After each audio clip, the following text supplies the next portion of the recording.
Olá, sejam todos bem-vindos a mais uma live produzida aqui em parceria com os nossos amigos. E hoje nós estamos aqui para tratar um tema de suma importância relacionado à saúde emocional do acadêmico. Para a introdução desta apresentação, gostaria de mencionar que esse assunto é bem negligenciado em algumas instituições de ensino. E isto existe um porquê. Nós temos acompanhado algumas informações da agência da OMS, Organização Mundial da Saúde, dizendo que o Brasil é o país com a maior taxa de pessoas com transtornos de ansiedade no mundo. E o quinto em casos de depressão. Segundo estimativas, 9,3% dos brasileiros, o que equivale a 18 milhões de pessoas, têm algum transtorno de ansiedade. E também, cerca de 5,8% estão em depressão. Alguém vai falar, mas o que é 5,8%? Algo em torno de 11 milhões de pessoas. Só que esse número aumenta cada dia mais, e principalmente em épocas como essa, ou seja, de pandemia. E a maior preocupação é que nós estamos vendo essa problemática chegando nas universidades, nas faculdades. E é para discutir e tratar esse tema que hoje nós vamos receber aqui, nesta live, o professor Marcos Justiniano. Gostaria de apresentar este amigo como professor, palestrante, orientador, motivador, coach empresarial, escritor, psicólogo, especialista em psicologia forense, e a expressão que eu mais gosto, nosso amigo. Esse excelente profissional, hoje à tarde, estará tratando conosco esse grande problema. E desde já, professor, seja bem-vindo a este canal. E o senhor está aqui a partir desse momento, o senhor tem toda a liberdade para se apresentar, para falar, para comentar um pouco do vosso trabalho antes de nós entrarmos especificamente no tema, ou seja, a saúde emocional dos acadêmicos. Para quem está chegando agora, é o tema que nós vamos discutir. Essa transmissão está feita em conjunto, está sendo feita também em conjunto com a rádio ADJ-MBR. Então, nós estamos tanto pela rádio como por esta plataforma do Facebook. Professor, seja bem-vindo, o microfone é vosso para as devidas apresentações. Ô, professor Tiago, primeiramente, muito obrigado pelo convite, pela confiança, pela oportunidade. Obrigado a cada um que já está conosco, aqueles que entrarão logo mais, aqueles que assistirão este vídeo, esta discussão, esta conversa numa outra oportunidade. Muito obrigado. Meu nome é Marcos Justiniano, eu sou professor, psicólogo, atuo com educação emocional, desenvolvimento de competências socioemocionais. E é um tema, professor, importantíssimo de nós conversarmos nesta tarde, neste momento em que nós vivemos, viu? Estou à disposição. Nós é que agradecemos, professor. Professor, eu vejo que dentro desse cenário que nós estamos lidando nessas situações e dias, a saúde emocional tem sido uma preocupação. Como é que o senhor encara essa circunstância exatamente, por favor? Professor Tiago, como eu mencionei, eu entendo que falar de saúde emocional é indispensável no momento no qual nós vivemos. Muitas pessoas estão em sofrimento emocional, estão passando por muitas dificuldades psicológicas, e falar sobre essa gestão emocional, ela pode ser de muita utilidade para mim, para o senhor e para todos aqueles que vão nos ouvir. Por quê? Nós estamos vivendo um momento de pandemia, um momento de contaminação por um vírus. Porém, já se fala aos especialistas e pesquisadores sobre uma possível segunda onda, mas não de contaminação pela Covid-19, também por ela, mas já se fala numa segunda onda de transtornos emocionais, transtornos mentais, por nossas dificuldades em lidar com as nossas emoções. Entendi. Então, falar de saúde emocional, professor, é um momento muito precioso para mim. Professor, eu posso afirmar que saúde emocional tem e se refere a respeito da capacidade do indivíduo de controlar e gerenciar as alterações do comportamento? Professor, sim, eu posso fazer essa afirmação, pois nós entendemos saúde emocional como uma habilidade, uma competência de nós gerenciarmos nossas emoções. Porém, é importante nós fazermos uma ressalva de que se nós abríssemos aqui uma pergunta, a começar por mim, pelo senhor e por aqueles que nos ouvem, qual de nós fomos educados a lidar com as nossas emoções? Esse é perigoso. Exatamente. Talvez, e eu costumo sempre mencionar essa situação, muitos de nós, quando estávamos tristes, ouvimos de pais, de professores, da escola, não, para que ficar triste? Não temos motivos para ficar triste. Ou quando estávamos com raiva, imagina, para que ficar com raiva? Não pode. Como se nós tivéssemos, né, que estar alegres o tempo todo, ou tivéssemos que estar bem emocionalmente o tempo todo. Então nós crescemos, nos desenvolvemos e de certa forma não aprendemos, pelo menos no sentido formal ou mesmo informal dentro das nossas casas, a lidar com as nossas emoções. E agora elas estão todas aí influenciando os nossos comportamentos o tempo todo. E o senhor acha que hoje, diante desta pandemia, e o medo principalmente de contaminação e outras circunstâncias, essa ausência de disciplina pode cooperar negativamente para esse problema, professor? Pode, professor.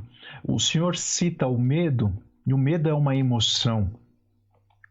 E vale ressaltar que todas as emoções, raiva, medo, ansiedade, tristeza, alegria, todas elas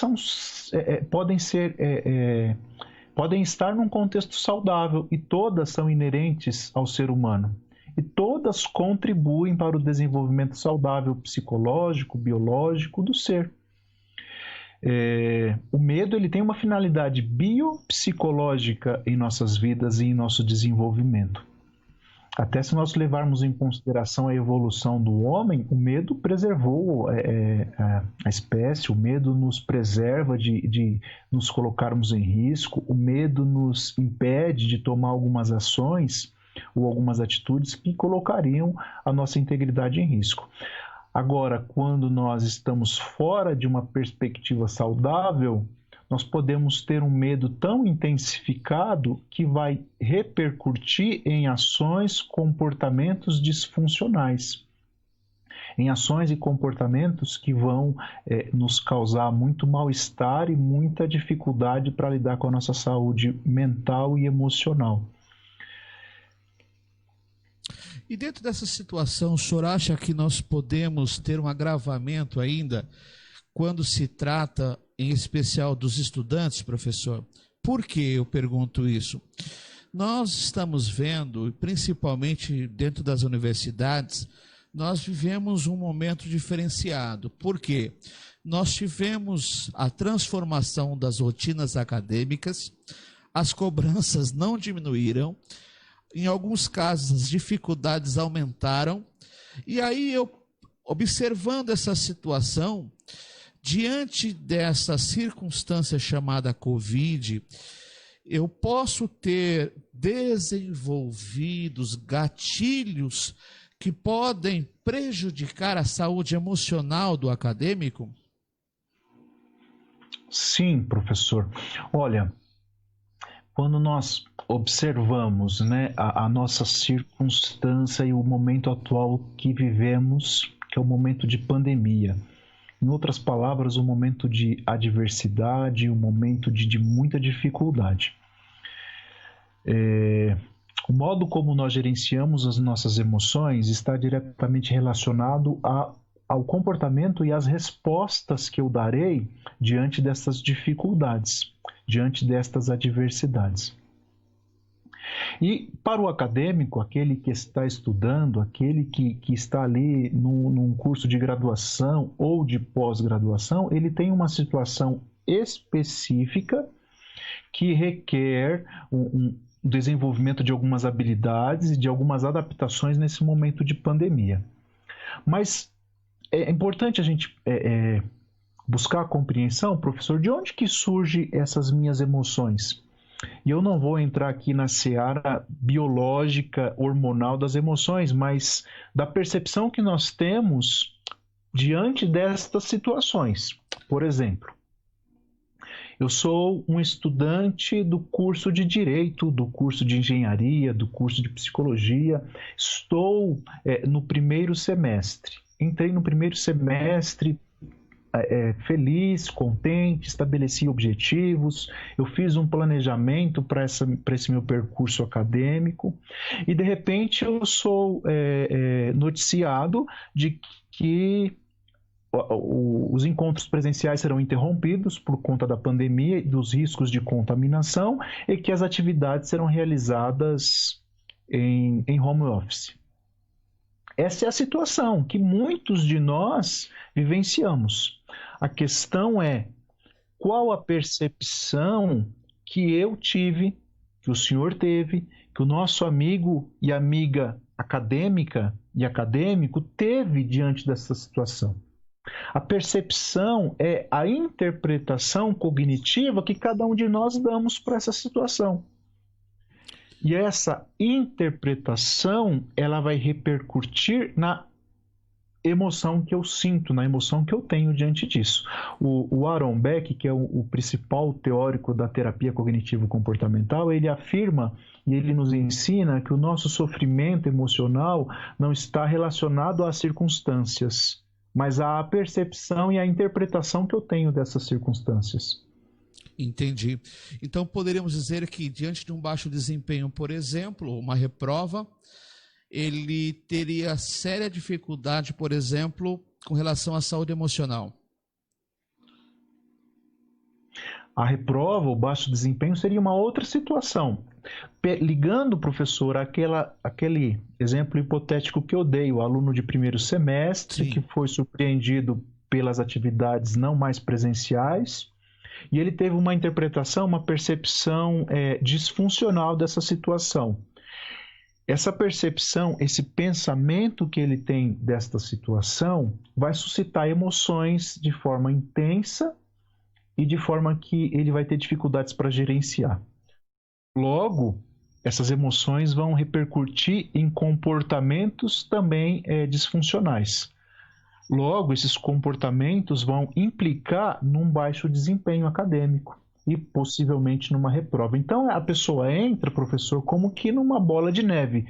Eu não gerencio minhas emoções, então eu tenho resultados comportamentais disfuncionais, desagradáveis, que tornam-se outras situações, e essas outras situações vão fazer com que eu tenha interpretações equivocadas a respeito delas e vai fazer com que eu tenha emoções negativas novamente, e aí eu fico nesse ciclo de dificuldade emocional.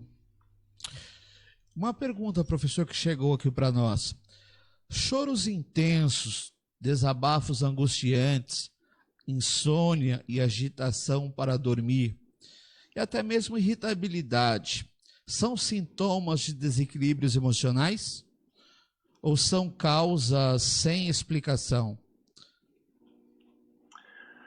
Bom, para quem está participando conosco e para todos nós, é importante a gente lembrar que não há demérito nenhum em buscar um apoio profissional quando eu assim sentir uma necessidade.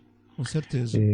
Todos nós, em algum momento, pode ser que nós precisemos de um apoio psicológico, de um apoio psiquiátrico ou de um outro profissional, e não há problema nenhum com relação a isso.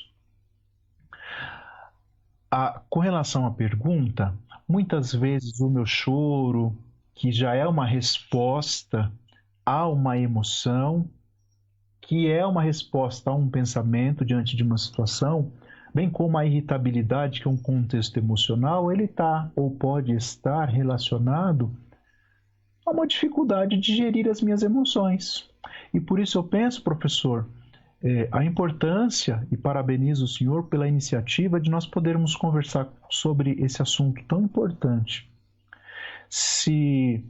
Só para ilustrar um pouquinho, claro, fica à vontade, como as nossas emoções influenciam os nossos comportamentos, e muitas vezes de uma forma negativa.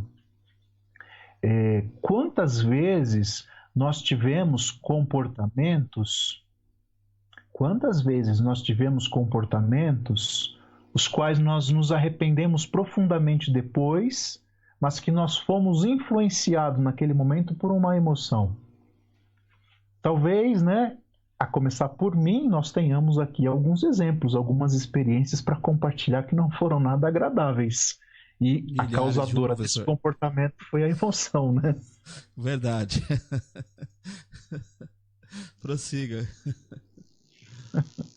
E aí, professor, algumas pessoas, talvez ainda dentro da resposta ou da busca de uma resposta para a pergunta da pessoa, algumas pessoas vão me dizer ou me responder que são impulsivas, que são assim mesmo, que sempre foram assim, que respondem à altura ou dão o troco na mesma moeda. Eu diria, com todo respeito, que talvez essas pessoas ainda não aprenderam a gerenciar suas emoções. Essa história de que eu sou impulsivo, eu estou legalizando a minha impotência diante da minha emoção. Então, conversar sobre minha saúde emocional é aprender estratégias e refletir um pouquinho sobre a minha responsabilidade e o que eu posso fazer e desenvolver para gerenciar minhas emoções de forma mais adequada. Mas tem uma pergunta aqui que eu acho interessante com relação a tudo que nós estamos comentando. A questão de não termos a inteligência devida para tratarmos ou superarmos algumas interferências que acabam nos levando a condições que não são as das melhores e causam um desequilíbrio emocional. Por exemplo, professor, a depressão e a ansiedade, e até mesmo o transtorno bipolar, na sua opinião, podem ser encarados como uma enfermidade psíquica ou não é o caso? Porque nós estamos falando aqui de desequilíbrio emocional. Essas enfermidades, como a depressão, a ansiedade, o transtorno bipolar, podem influenciar e até mesmo cooperar para o desequilíbrio emocional ou não? O senhor cita e questiona sobre a depressão, a ansiedade e o transtorno bipolar. Isto.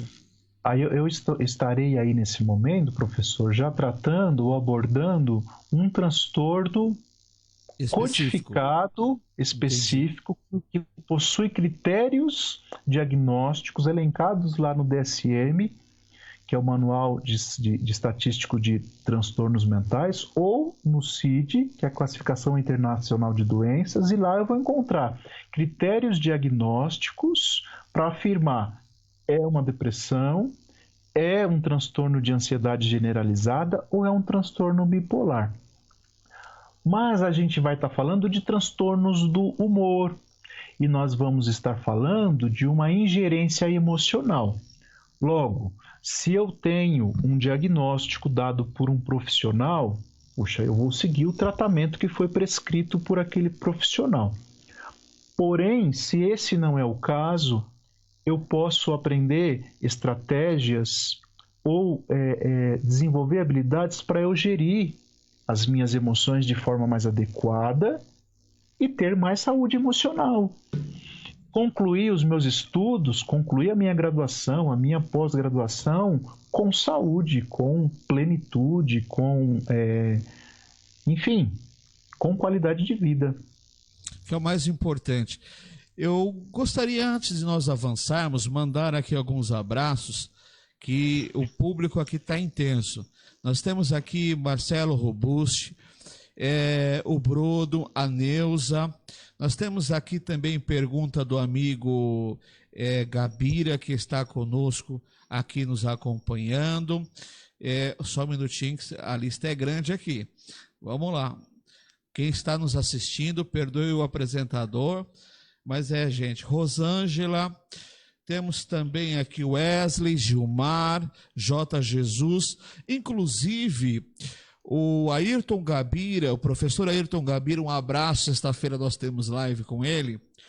Nós temos aqui uma pergunta: essa impulsividade que gera o desequilíbrio emocional pode estar ou está ligada à idade? E ao longo dos dias, ela pode ser diminuída com as experiências?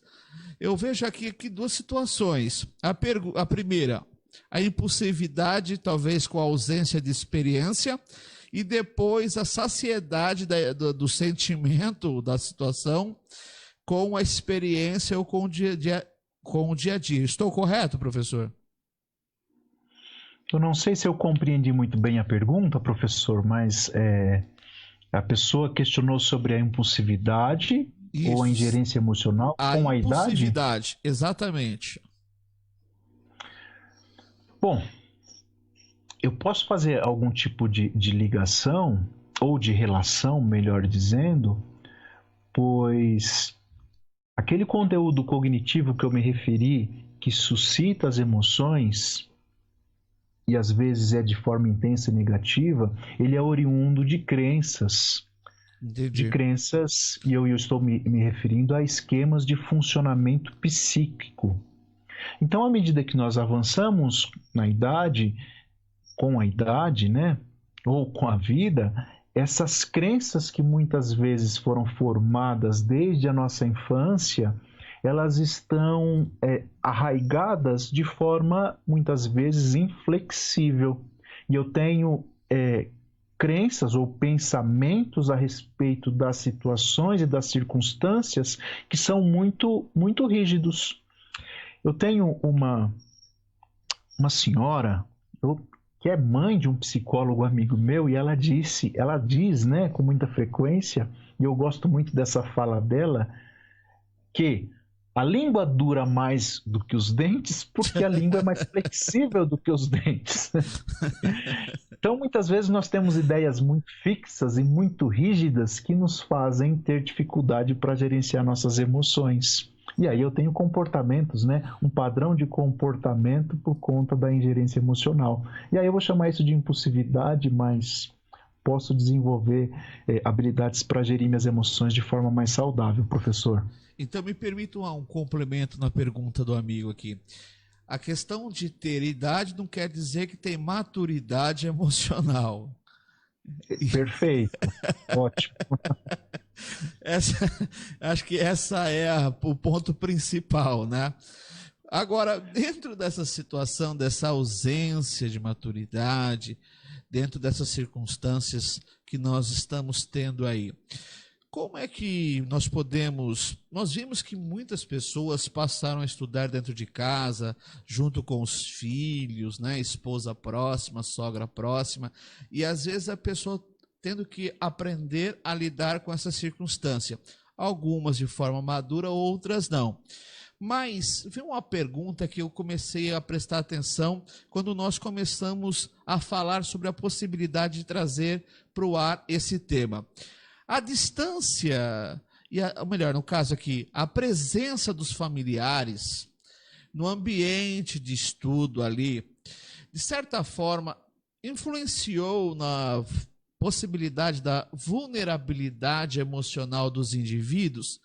Por quê? Eu tenho um conceito, o senhor me corrija, por favor, se eu estiver errado. Às vezes, estar próximo quer dizer estar junto. E nem sempre estar junto quer dizer que é ter qualidade de tempo e das situações. Então, dentro disso, essa proximidade excessiva de familiares, dentro da casa, e alguns não sabendo diferenciar os locais, por exemplo, ambiente de estudo, ambiente de cuidado e manutenção familiar, pode ter influenciado na vulnerabilidade de muitos alunos, professor? Ou não?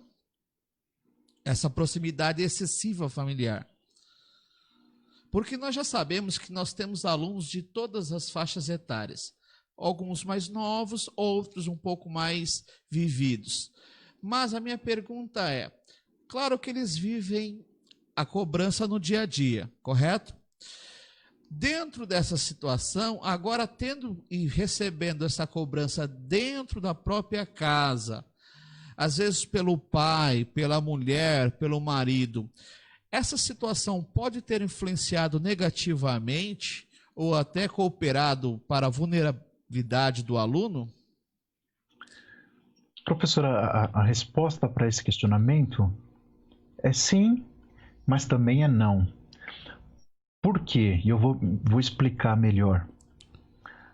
Porque a gente já entra num ponto, professor, de uma ingerência emocional que vai me causar dificuldades para gerenciar as minhas emoções e vai implicar na minha não saúde emocional. O que eu quero dizer com isso? Eu quero dizer que muitas vezes nós atribuímos as nossas dificuldades emocionais às circunstâncias ou às pessoas. Eu respondo que sim, que esse estar próximo às pessoas, o barulho das pessoas, as pessoas que estão próximos, uma criança que passa correndo, todas essas dificuldades, elas podem servir de estímulo para a minha vulnerabilidade emocional, mas elas não são o causador da minha vulnerabilidade emocional. Vou voltar lá no Beck. A percepção e a interpretação que eu faço e que cada um de nós fazemos destas circunstâncias é que vão implicar numa emoção negativa ou numa emoção positiva. Porque veja, professor, hoje a nossa dificuldade talvez, ou as nossas adversidades sejam lidar com essas mudanças que foram impostas pela pandemia. Esta é as nossas dificuldades deste momento. Mas já vivenciamos outras e muitas outras virão. Cada um de nós temos os nossos problemas e vivemos as nossas crises internas diariamente. Em outras palavras, quando a pandemia acabar e tudo voltar a ser talvez como era antes, se é que é possível, mas enfim, quando voltarmos às nossas atividades presenciais, cada um de nós estaremos vivendo e convivendo com outras crises, com outras adversidades. E a interpretação que cada um de nós daremos para essas crises e para essas adversidades é que vai implicar em termos, pensando lá na sabedoria bíblica, bom ânimo ou falta de ânimo diante das adversidades. E aí o senhor usou há algum tempo, aqui na nossa conversa, a palavra e muitas pessoas, a começar por mim, muitas vezes somos muito hábeis tecnicamente, somos estudantes, somos ótimos alunos, mas com relação às emoções, nós temos grandes dificuldades.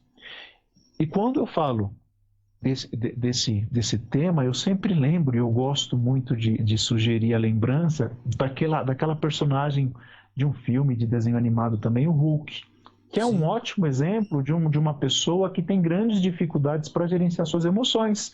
O Hulk, ele é uma pessoa muito inteligente, é um professor, é um cientista, pesquisador, muito hábil tecnicamente, ele é inteligente cognitivamente, é um cara sereno, calmo, tranquilo.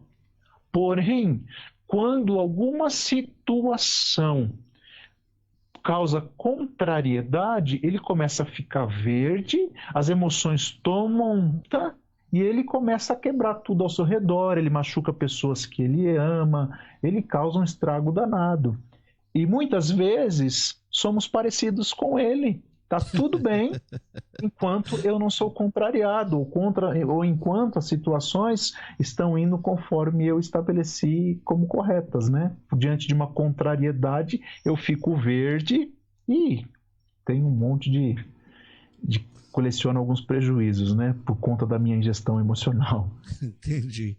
Tem uma pergunta aqui que eu creio que talvez se aproxime dessa resposta que o senhor deu, e esse bate-papo está muito bacana, e só que eu preciso mandar um abraço também para o pessoal que está assistindo aí, Andréia da Silva, Marinalva, Vitor, Reinaldo, Anderson, forte abraço ao Wesley, aluna Priscila, aluno Tiago, Marcelo, Andréia da Silva, Andréia Gobi, Sunamita, nosso amigo Ayrton também.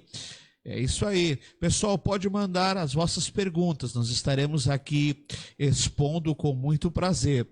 Professor, eu tenho uma pergunta aqui que é importante. A saúde emocional dos acadêmicos está ligada às condições socioculturais? Boa pergunta, viu, professor? Boa pergunta. E essa pergunta a gente poderia entrar por uma seara filosófica, que não é o caso, mas por uma seara sociológica, que também não é o caso. Eu gostaria de me manter na seara da psicologia, e aí eu vou voltar na questão da interpretação que essa pessoa, numa situação menos favorável socialmente, tem e faz de sua condição e das adversidades que vive. Claro que essa situação ela vai implicar, e muitas vezes de forma negativa, por conta das dificuldades que essa pessoa vai lidar. Mas a questão não é a quantidade de obstáculos que eu tenho diante de mim, e nem o tamanho do obstáculo. É o pensamento, a interpretação que eu tenho desses obstáculos e do tamanho desses obstáculos. Compreendi. Como eu mensuro, eles acabam sendo representados, e aí dentro disso surgem as dificuldades. Isso, professor. Eu posso ter para algumas pessoas, e o senhor me permite também, claro, com todo respeito, por favor. E essas ilustrações sempre começam a partir de mim, pois quando eu falo, os meus ouvidos são os primeiros a ouvir. Então eu falo primeiramente para mim, né? Sim, claro. Para muitos de nós, um palito de fósforo pode se tornar um tronco no caminho. Verdade, professor. E para outras pessoas, um tronco pode ser um palito de fósforo, e a pessoa pula e continua e segue, vai embora. Eu tenho um comentário aqui de uma colega que eu gostaria de compartilhar com os senhores. Diz assim: estamos trabalhando em casa. Tenho a percepção de que minha casa foi invadida pelo trabalho. O trabalho ocupa um espaço que não é dele e me sinto desconfortável na minha própria casa. Difícil, hein, professor? Ah, professor Tiago, que ótima colocação, viu? Casa, a gente tem uma representação de abrigo, de descanso, de acolhimento. Quando nós trazemos o nosso trabalho ou trabalhos para dentro de casa, nós precisamos tomar muito cuidado. Além do desconforto que a pessoa se refere, eu posso deixar de vivenciar o lazer, o acolhimento, o descanso, porque eu estou muito próximo ao trabalho. Então eu precisarei também desenvolver algumas habilidades, como estabelecer horários, estabelecer um local. Eu trabalho naquele local, eu trabalho naquele cantinho, naquela minha estação de trabalho que eu criei. E eu trabalho do horário X ao horário X. Fora disso, é o meu descanso, é o meu acolhimento, é a minha relação com filhos, com família.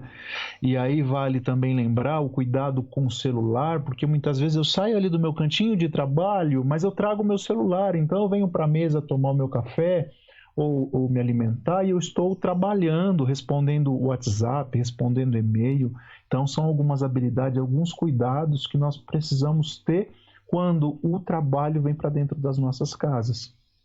Muito importante essa colocação do senhor. Eu tenho aqui um aluno de psicologia, Booktube, Então, ó, Gabriel Alcântara, do primeiro ano, está mandando um abraço aí também. Temos aqui o Alexandre, Marco Reis. A Priscila faz um comentário aqui muito importante, professor. O importante é a maneira como você acaba lidando com a situação. Muitas vezes não sabemos como agir em determinado obstáculo. Como é que o senhor vê isso, professor? Embora o senhor já tenha falado essa situação, porque o grande X hoje e o tema permite, a saúde emocional dos acadêmicos. Mas vamos estabelecer um detalhe que não é só a saúde emocional dos acadêmicos, às vezes também dos docentes. Então, como é que fica configurada, por exemplo, uma crise emocional e quais poderiam ser as situações que poderiam desencadear imensuráveis danos irreparáveis? Por exemplo, o senhor já trouxe alguns, como a questão do trabalho, que ela colocou. A colega aqui fala da questão do trabalho de não saber lidar. Mas a pergunta que fica, quando está configurada uma crise emocional, uma crise que interfere na saúde dos acadêmicos? Professor, antes eu gostaria de mandar o meu abraço aqui para todos mais uma vez. Para o mestre Gabira, um grande amigo, que saudade dele, viu? Um abraço, viu, Gabira? Saudade de te dar um abraço, viu, cara? Um abraço para o Gabriel, que está nos ouvindo, aluno de psicologia, para a Priscila também e para todos que estão participando. Quando eu falei do tronco ou do palito de fósforo no caminho, é assim: cada pessoa vai lidar com as suas crises e com as suas dificuldades, e eu vou repetir, não é demérito nenhum você buscar ou você necessitar de um apoio psicológico ou psiquiátrico, se for o caso. Isso pode ser necessário para qualquer um de nós. Então, a nossa ideia, o nosso objetivo é bater um papo sobre como nós podemos gerenciar as nossas emoções para ter saúde mental, saúde emocional, principalmente em momento de formação, de graduação, de pós-graduação. E pensando nessa saúde emocional do acadêmico, professor e Priscila, especificamente essa situação das atividades acadêmicas sendo realizadas à distância, com aulas online, e foi um semestre nesse formato, algumas pessoas sofreram muito emocionalmente porque personalizaram essa situação. É uma situação adversa, é uma situação de mudança, difícil para acadêmicos, difícil para docentes, mas algumas pessoas personalizaram essa situação adversa e sofreram muito emocionalmente. Em outras palavras, o mundo está passando por uma crise, mas eu trago essa crise, eu personalizo tanto essa crise, e aí eu começo a reclamar, a murmurar da minha família, do meu computador que não funciona, da internet que é lenta, da faculdade que não presta, dos professores que não me apoiam. Mas eu não percebo, eu deixei de perceber, de ter uma interpretação, que o mundo está passando por essa diversidade. Mas eu personalizo essa crise de uma forma que me causa muitas dificuldades com relação à minha saúde emocional.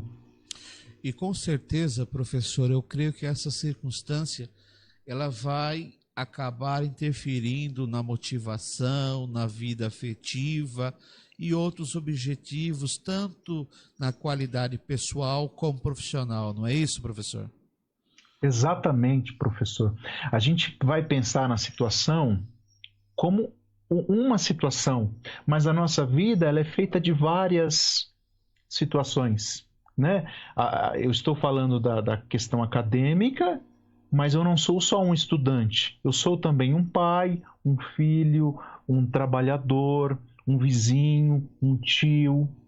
E quando eu personalizo essa crise e quando eu tenho uma percepção ou uma interpretação disfuncional a respeito dessa diversidade, essa dificuldade com a saúde emocional vai repercutir em todas as áreas da minha vida. Essa pessoa que reclama e que murmura, essas pessoas, eu começo sempre por mim. Como eu disse, quando eu falo, eu sou o primeiro a ouvir, o primeiro a buscar uma reflexão.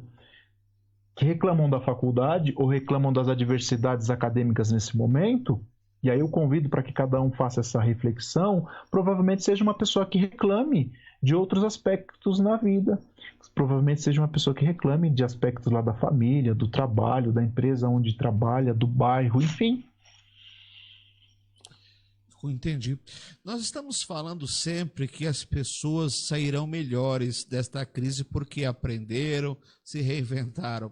Mas o senhor me chama a atenção para outro detalhe, professor, com muito respeito à vossa área. E o senhor sabe muito que eu admiro e gosto, tanto é a prova maior dessa circunstância e afirmação vem das nossas conversas.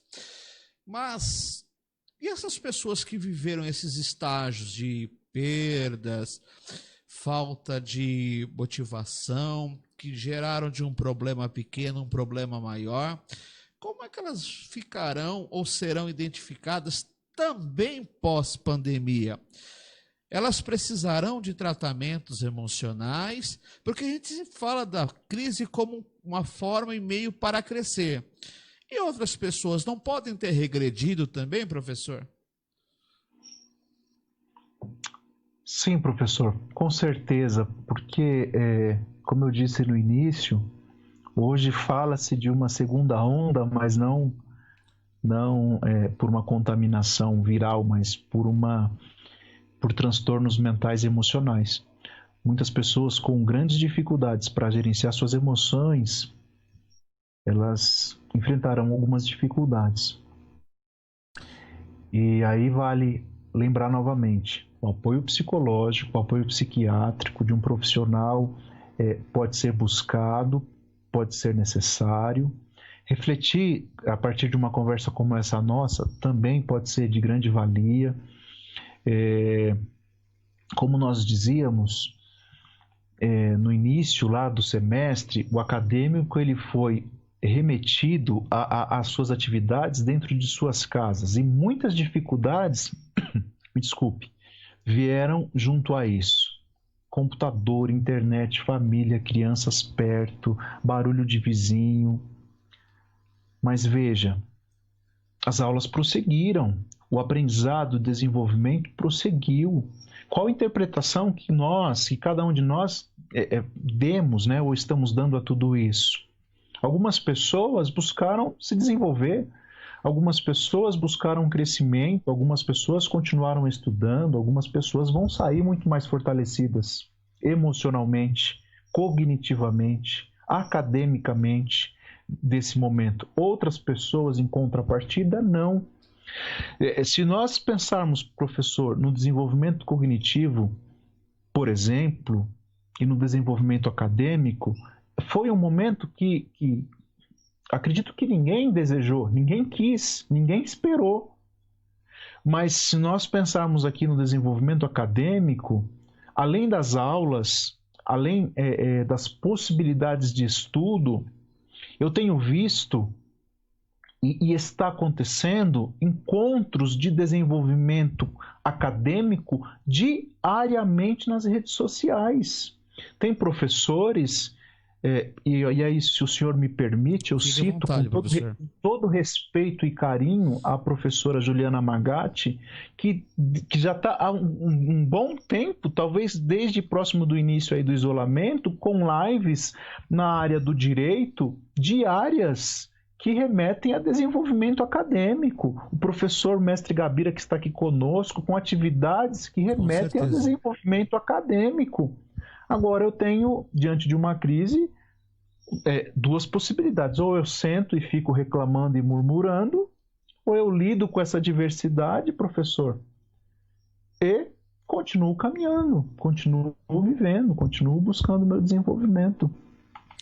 Eu tenho uma fala de um aluno, mas eu creio que o senhor já respondeu, do amigo Anderson Manente, que fala da questão da ampliação do currículo nesse período de isolamento social.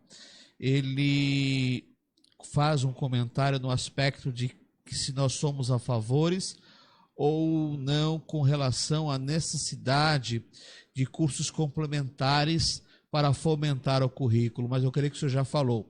Ou nós encaramos como uma oportunidade de crescimento, extracurriculares, no caso, ou a gente fica estagnado. É isso mesmo? É isso, professor.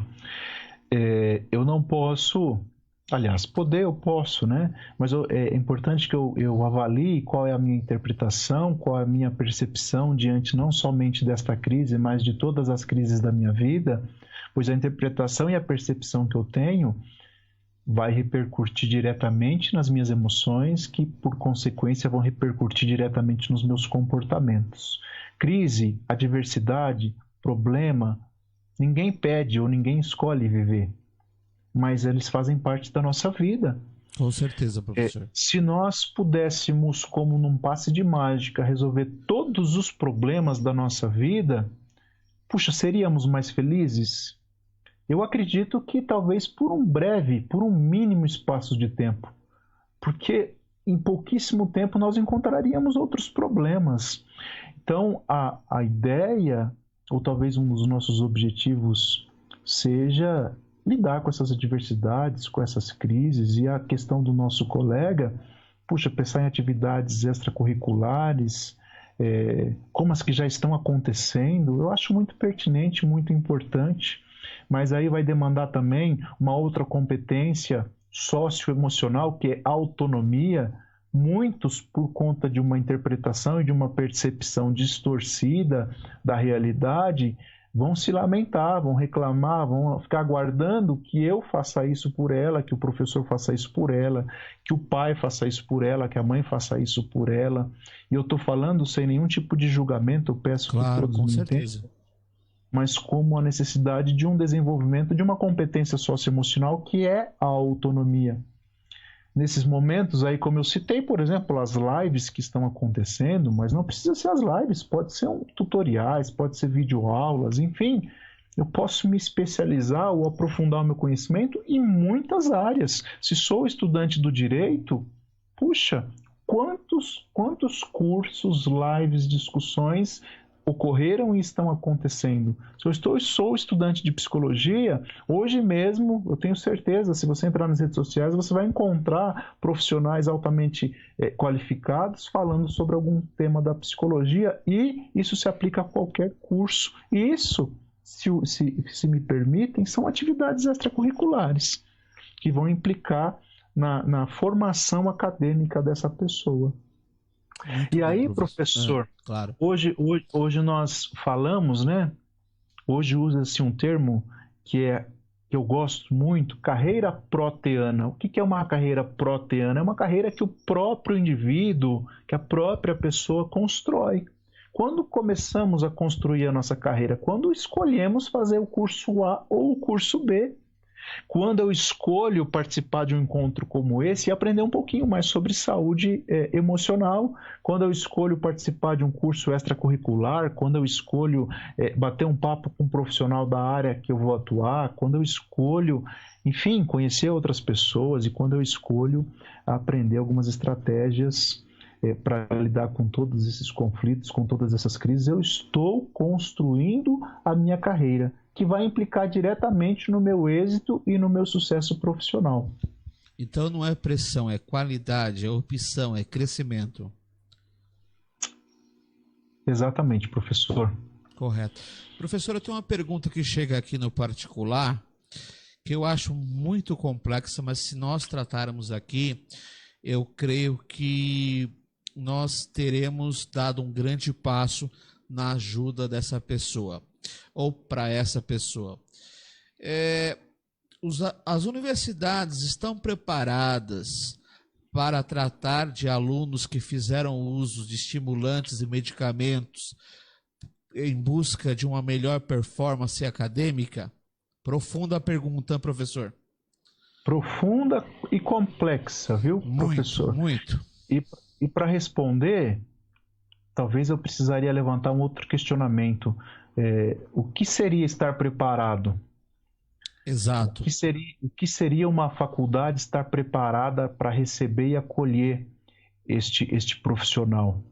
Então, para responder, eu talvez vou precisar me apegar à minha vivência dentro da Claro. instituição na qual eu estou inserido e da qual eu faço parte.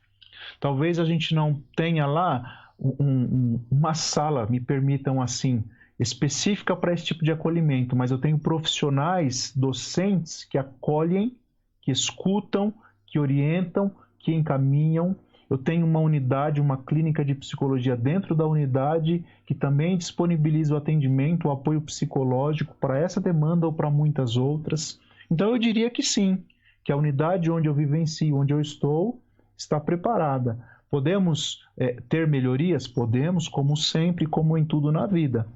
Mas eu acredito que nós temos condições de acolher e de receber pessoas com esta e com outras demandas, professor. Ótimo. E aí vem uma outra pergunta aqui. Qual a importância de pedir a ajuda nesses casos? Eu entendo que é de suma necessidade, extremamente fundamental. Senão o estágio sempre será ladeira abaixo, né, professor?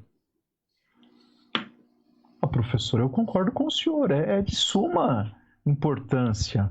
Se eu tenho uma dificuldade, uma demanda, um transtorno, um comportamento que está me causando prejuízos, perdas, puxa, eu busco ajuda, eu peço apoio e isso não é, como eu disse hoje algumas vezes, não é demérito nenhum. Todos nós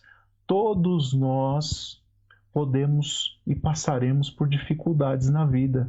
E nessas dificuldades, nessas crises que passaremos, nós vamos lidar às vezes de forma positiva, mas muitas vezes de forma não tão bem adaptável e precisaremos de um apoio profissional. Então, é importante demais, né? Existem equilibradores, vamos chamar assim, por que não dizer até compensadores de saúde emocional ou não, professor? Eu não sei se a pergunta girou nesse sentido, professor, mas eu tenho medicamentos que se prestam à estabilização emocional. Mas quando que ele é prescrito? Quando há critérios diagnósticos e uma prescrição médica para esse fim. Compreendi. Agora, os melhores, eu vou dizer os melhores, né, por conta do nosso bate-papo aqui, são estratégias que nós podemos desenvolver, que nós podemos treinar, praticar no nosso dia a dia para que a gente gerencie as nossas emoções de forma mais adequada e tenhamos mais saúde em todos os sentidos. Hoje, qual o conselho que o senhor deixaria, professor, para os acadêmicos que vivenciaram todo esse tempo, todo esse período e que precisam reconhecer o seu estado emocional e ir à frente nesse novo tempo, nessa nova situação que eles vão experimentar de agora até para os próximos dias? O senhor tem sugestões? Quais são os conselhos? Porque conselhos, professores, eu sempre digo o seguinte, o professor tem uma missão importantíssima. O conselho de um professor, ele entra, às vezes a pessoa não executa naquele mesmo instante, mas ele guarda e lá na frente ele, ainda que receoso, ele fala, eu vou tentar. E aí acaba tendo resultados importantes para o enfrentamento da sua necessidade. Quais seriam as suas sugestões nesse sentido? Porque sabemos que muitas pessoas e muitos alunos tiveram abalada a sua saúde. Nós já vimos aqui várias possibilidades, sem entrarmos em termos técnicos e até mesmo sem entrar em discussões sociológicas, filosóficas, que não é a nossa questão. Mas, por aspecto prático, quais seriam as suas sugestões daqui para frente? Nós estamos à véspera de um semestre novo. O que dá tempo de melhorar? Dá tempo de mudar? Dá tempo de resolver ou não? Professor, sugestões.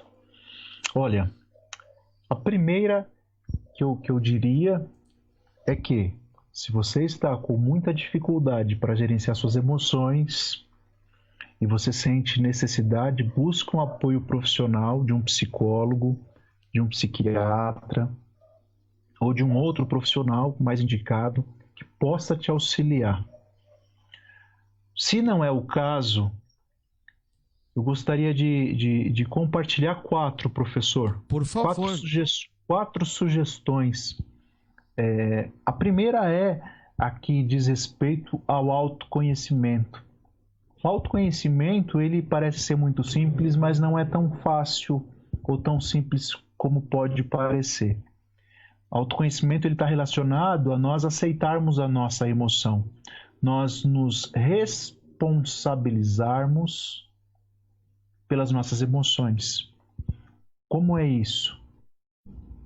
Ao invés de você atribuir a sua emoção, a sua raiva, a sua tristeza, a sua ansiedade, a sua alegria, a sua frustração, a sua angústia a outras pessoas ou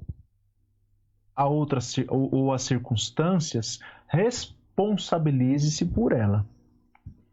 Esse é um processo de autoconhecimento e de aceitação da nossa emoção. Eu terei grandes dificuldades para gerenciar minhas emoções se eu não a aceitá-la.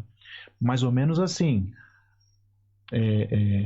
fulano me fez muita raiva. Puxa, eu não suporto mais aquela faculdade. Eu não aguento mais a minha casa. Puxa, eu fico tão triste, com tanta raiva por essa pessoa, ou por esse curso, ou por essa faculdade. Veja, o processo de autoconhecimento, ele implica em você aceitar e se responsabilizar pela sua emoção. Fulano, a outra pessoa, a circunstância, a faculdade, ela não é causadora da sua emoção. Ela é um estímulo, ela é uma circunstância, ela é uma pessoa que pode ter servido para disparar ou como um gatilho na emoção que é sua.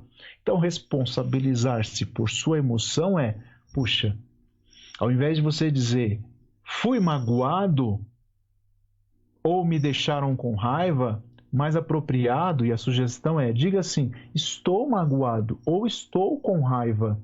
Porque aí você já está num processo de autoconhecimento, de responsabilização pela sua emoção, e isso te proporciona a condição para que você comece a entrar em contato com esta emoção e perceba quais são as interpretações que você está dando ao comportamento dessa pessoa, à circunstância que você está vivendo, à faculdade, ao curso ou todos os aspectos que são externos a você. Então, a primeira, professor, que eu sugiro é autoconhecimento, buscar e aceitar a emoção que é nossa e que não é das circunstâncias ou das pessoas. É uma questão de autopercepção e de heteropercepção. Às vezes eu me percebo tão bem, eu me percebo de uma forma, mas as pessoas ao meu redor me percebem de uma forma muito diferente. Então, bater um papo com o pai, com a esposa, com a mãe, com o filho, com o sobrinho, sobre como eu sou emocionalmente, como eu lido com as dificuldades, eu vou entrar em contato com algumas verdades que vão me fazer entrar num processo de autoconhecimento. A segunda, professor, que eu sugiro é nós buscarmos como uma prática diária e como um treinamento gerir nossas emoções. Gerir nossas emoções. Entre o estímulo e a resposta que eu dou, eu tenho lá o meu pensamento e eu tenho a minha emoção. Vou repetir. Entre o estímulo, entre o que aconteceu, entre a circunstância, entre o que a pessoa fez e a resposta que eu vou dar, eu tenho um espaço de pensamento e de emoção para eu gerenciar minhas emoções e eu buscar um ajuste mais adequado para a resposta que eu vou dar. Terceiro, é nós praticarmos e desenvolvermos a empatia. A empatia é um termo, é uma competência socioemocional que por vezes é deturpada por muitos, mas ela vai muito além desse negócio de se colocar no lugar do outro. Quando eu expresso ou quando eu falo das minhas emoções, normalmente com relação às emoções negativas, eu estou carregado de julgamentos e de avaliações, e com referência naquilo que eu julgo e que eu acho muito certo. Mas do outro lado, eu tenho pessoas, eu tenho circunstâncias. Então, desenvolver uma relação empática, uma compreensão empática com as pessoas que estão ao meu redor e com as circunstâncias, isso implica na minha saúde emocional e na minha saúde mental. E a quarta, professor, que eu sugiro é estar presente. Estar presente. E o que é estar presente? Muitos de nós estão presos a antes da pandemia ou ao final da pandemia. Estão presos ao passado ou estão presos ao futuro. Estar presente a situação está posta, a adversidade está colocada, um semestre está por vir, que nós ainda não temos clareza de como será. Então eu vou estar presente. Presente onde? Presente com a minha esposa, com meu filho, com meu pai, com as minhas atividades. Eu vou estar aplicando meu coração naquilo que eu estou fazendo, buscando uma compreensão de que passado, presente e futuro, o que eu tenho de mais importante é o meu presente. E quando eu estou presente de fato, eu consigo vislumbrar e planejar o meu futuro com muito mais saúde. É isso, professor. Essas 4 sugestões que eu gostaria de deixar aí para quem está nos acompanhando. Não, mas elas são muito importantes. Ontem eu conversava com a professora Andréia, que também estará aqui nos próximos dias, e o senhor falou uma coisa interessante de autoconhecimento.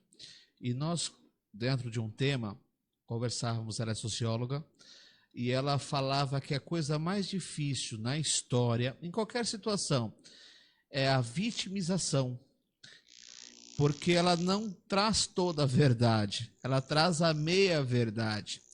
E quando você começa a apontar para um sujeito, para uma circunstância, sempre como vítima, o retrocesso é tremendo.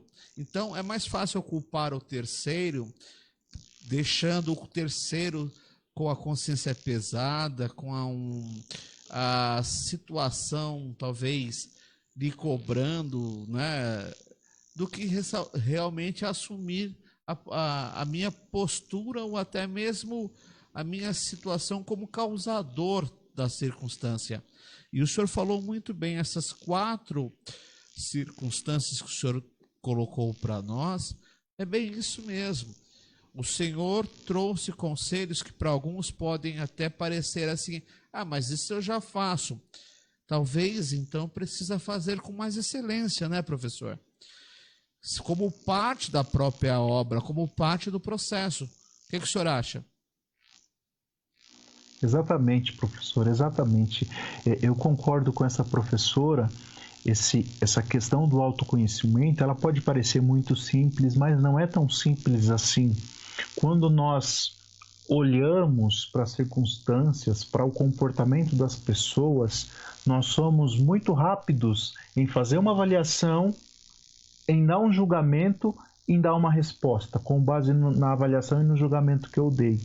E eu sou pouco hábil em entrar em contato com o conteúdo que parte de dentro de mim, para eu perceber qual é a avaliação e qual é o julgamento, ou melhor dizendo, se é que caberia algum tipo de julgamento.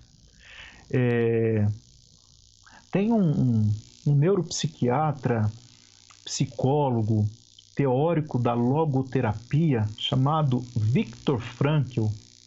Esse homem ele passou por campos de concentração e boa parte da sua obra foi escrita em campos de concentração.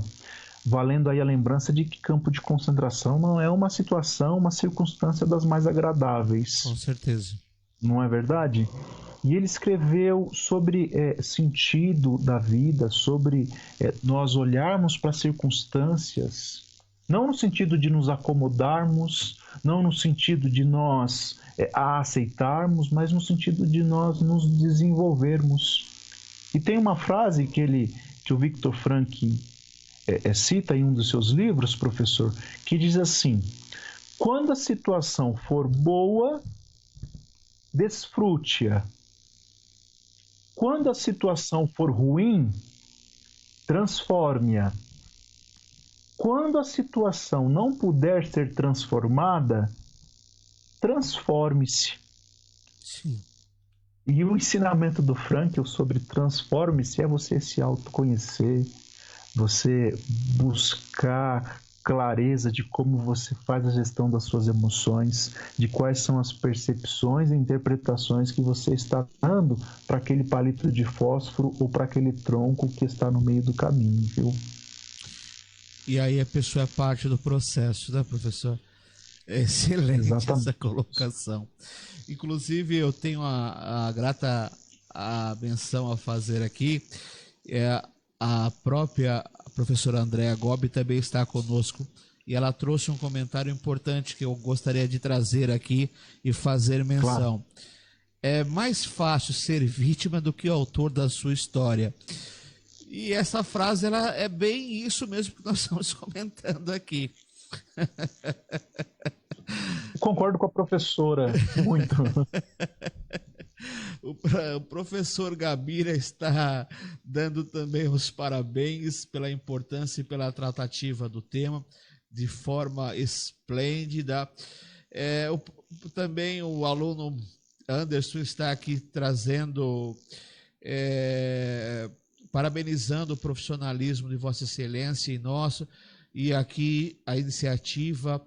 E eu quero imensamente agradecer a todos que estiveram conosco até esse momento, principalmente a começar pelo... Obrigado, Priscila, também, que está dando parabéns aqui, dizendo que aprendeu muito nessa live. Manda um abraço para o senhor também. Todos eles estão mandando um abraço para o senhor, viu, professor? Um abraço. O pessoal aqui está ativo, muito ativo. Depois, quando o senhor estiver assistindo essa live, o senhor vai ver que o pessoal tem uma simpatia muito grande. Para quem não sabe, o professor Marcos é um dos colaboradores do curso de Direito da Faculdade Anhanguera, São Bernardo do Campo, Campus Vergueiro, e está conosco ali, e também professor no curso de Psicologia, e também coordenador da clínica do curso de Psicologia ali na nossa unidade. O professor ele tem um currículo extenso, um trabalho de suma importância, e ele traz aqui todas as suas experiências. O que é legal é justamente esse critério multidisciplinar, e hoje nós estamos tratando um tema aqui que parece que não tem... O professor também, Luiz Eduardo Crosselli, acabou de entrar mandando um abraço. O Marcelo Robusti também agradece, a Deise também agradece, dando aqui os parabéns. O Gentil está aqui conosco na operação do sistema aqui. Uma coisa que parece que é simples esse tema, né, professor? Mas nós estamos lidando com vidas humanas. As pessoas falam assim, não, é só passar na faculdade, depois de 4, 5 anos você tem o diploma. Só que, às vezes, o período que a pessoa vai ter que enfrentar em condições como essas agora, isso a pessoa, às vezes, não considera. E nós estamos aqui justamente para orientar. Eu acho que a orientação que o senhor trouxe hoje, me permite aqui o elogio, é de suma importância, porque mostra o acadêmico de direito e também os professores como seres humanos. Pessoas que têm sentimentos, pessoas que enfrentam dificuldades, pessoas que estão e lidam, às vezes nem sabem lidar também com suas emoções, enfrentam uma série de situações e circunstâncias para poder chegar lá no final do curso. E o que mais me preocupa, que é assim, não é somente estar no topo, nós sempre discutimos a esse respeito, mas é chegar e ter pessoas próximas para nos auxiliar. E a saúde emocional, a partir do momento que o senhor está num estágio de irritabilidade, por exemplo, o senhor sai, desculpa, com todo respeito à fala, chutando a sombra. E isso vai interferir na emoção do sujeito, mas também naqueles que estão próximos. E universidade, um curso, às vezes ele não é feito só pelo indivíduo. Ele tem que reconhecer-se no processo, mas ações dele também geram cicatrizes em outros que vão participar de outra forma do processo. O professor, o aluno de sala de aula, a esposa, o esposo, aquele que está próximo. Então, parabéns, professor, por essa brilhante colocação aqui, estas 4 bases que o senhor trouxe nesta tarde. Eu entendo que isso servirá e auxiliará muitas vidas. Explico que esse vídeo ficará gravado. Se o professor me autorizar, nós vamos subir também para o YouTube, para outras pessoas terem acesso. Fica a seu critério. Claro, professor. Acima de tudo, mostrar aqui que somos seres humanos, então precisamos nos reconhecer desta forma. Às vezes, o senhor sabe que eu sou religioso, já lhe confidenciei isso. Eu percebo que, entenda bem o meu comentário, as pessoas não podem correr para se esconder dentro da igreja, por exemplo, achando que lá já serão super cristãos, super crentes. Mas também um acadêmico não pode correr e se esconder dentro da faculdade achando que lá ele vai ser um super homem, uma super mulher, que não é verdade. Ele vai ter altos e baixos, não é isso, professor? Exato, professor. E dentro dessa situação, às vezes a pessoa sentar, desabafar, falar 5 minutos, salva a vida dela. Se isso não fosse verdade, quantos suicídios nós já não impedimos com uma simples conversa, um simples elogio? O senhor é prova disso. O senhor lida com vidas na área profissional da psicologia e vê que muitos dos males humanos estão, às vezes, na ausência ou na confusão de uma informação. Nós trabalhamos com resultado. O senhor já se adianta antes do resultado, ou seja, na questão dos preparativos dentro da mente do sujeito. Então, eu gostaria aqui, em nome de toda a instituição, em nome desse que vos fala e também de todos os alunos, lhe parabenizar, viu? E agradecer. Se o senhor quiser fazer as suas considerações finais, será um prazer, professor. Ô, professor, eu só tenho a agradecer ao convite, a confiança, parabenizar o senhor pela iniciativa, pela proposta. Muito importante falarmos sobre saúde emocional. E mandar o meu abraço pro pastor Gentil, pro Gentil Neto, que nos auxiliou, estava aí nos ajudando, ao mestre Gabira, um grande amigo, que saudade, mais uma vez eu digo, de dar um abraço em você, Gabira, ao Crosselli, ao Gabriel, à Priscila e a todos que participaram e que estiveram com a gente nesse bate-papo. Se alguém tiver alguma dúvida, algum questionamento, alguma pergunta, precisar de uma orientação, sentir que precisa de um encaminhamento, as minhas redes sociais estão disponíveis para que você possa interagir lá e a gente faz e atende a sua necessidade, tá bom? Professor, o aluno Cleiton está dizendo assim, se possível, já deixar agendado com o mestre Marcos uma palestra de retorno das aulas. Pode deixar. Vamos sim. Ótimo. O senhor vê que o senhor faz sucesso, né, mestrão? Um abraço, meu Cleiton. Meu querido professor, muito obrigado pela sua participação. Que Deus lhe abençoe hoje e sempre, que o senhor continue sendo esse excelente profissional que o senhor sempre foi, tanto na frente como por detrás das câmeras também. O senhor é um grande amigo, um homem com muita luz, muito espiritual, e que Deus lhe leve cada vez a posições maiores daquelas que o senhor já chegou. Muito obrigado. Para você que não conhece, eu vou só falar, vou repetir aqui rapidinho o currículo desse professor. Ele é, além de professor, palestrante, orientador, motivador, coach empresarial, escritor, psicólogo, especialista em psicologia forense, e eu vou repetir com muito amor no coração, de todas essas expressões e títulos muito merecidos, como também coordenador de clínica, de projetos, enfim, que eu mais gosto, amigo. Professor, eu te defino como um amigo, um grande amigo. Obrigado, de coração. Meu amigo, essa é a definição que eu mais gosto. Sou grato a Deus por ter conhecido o senhor, viu? Obrigado. Eu que agradeço. A todos vocês também que estiveram participando conosco até esse momento dessa transmissão, eu quero agradecer e dizer que sexta-feira nós estamos novamente no ar a partir das 15 horas da Sociedade Moderna, com o professor Ayrton Gabira Júnior.